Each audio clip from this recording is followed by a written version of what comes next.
Hey guys, it's Dr. Today I thought we would talk about what the best weapons are for PvP. At least what I think. I have tried a lot of greataxe and warhammer in the past, in the beta, also some at launch. I really liked it at first. You had the great chasing potential with the greataxe, and you have the great CC with warhammer, you have the stuns, you have the slows. But I always felt something was lacking from it. If the enemy dodged, I just couldn't get to them. I couldn't chase them enough. I know it gets better later on with Great Axe. It's only level 13.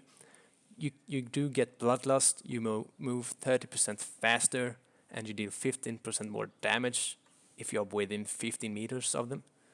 So which does help a lot, and I think this is what makes Great Axe so damn good. But I felt something is lacking, so I switched to Rapier and firestaff. And man, what a change. It was so good, at least for me. With the Rapier, you have evade. You can evade, and actually you can use it quite a lot. If you have this ability right here, evade, and down here, crescendo. It reduces successful light attacks. Individual successful light attacks reduce the cooldown of this ability by 30% each, which makes you will be able to use evade a whole lot when you attack the enemy, which is really good. You also have flesh, which is a really good chaser or an ability to get away, and of course riposte, which is really good. Stun, good to block an attack, block a stun from an enemy. You can do a lot with it. The Rapier really has big outplay potential, and is really good in small scale PvP on 101. And thus, it's not as good in large scale PvP as it's just single target attacks basically, and you have to stand really close to them. But that's why I have the firestaff too. The firestaff is great at range. It has good damage. It has some AOE, all-around abilities. AOE abilities. All-around abilities. Which makes it really good for both war, large-scale PvPs, and also small-scale PvP. Because of the... You can easily hit the enemy. Well, not easily. It's quite hard to get this off. But you can hit the enemy and it does a lot of damage to them.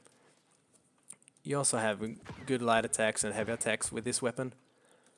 And on top of that, you also have a movement ability. You can go pretty far with it if you choose the ability, which I will show you here, heat it up.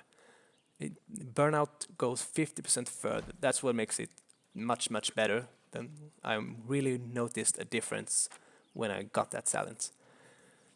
So now I have both ranged attacks and I'm good up close, which I feel more complete with this build, much more than Warhammer and greataxe. And firestaff is also good for PvE, which is good. You know, you don't always play PvP and you don't always do PvP stuff. I don't want to switch around my weapons and builds all the time. So this is a really good in-betweener. And this build is really skillful too. It's up to you to outplay your enemies. It's not up to them to just make the mistakes. You have to make them make the mistakes, so to speak. And I also use light armor right now because I really like the movement with it. The dodge is really good. But if they get up close and I stay there too long, I take a lot of damage.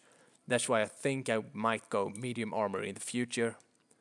I heard at level 60 you take even more damage, but right now it's light armor and it's really good for me. I tried it out, put on some medium armor, dueled with some guy, and he beat me. I put on light armor and I beat him. He couldn't hit me.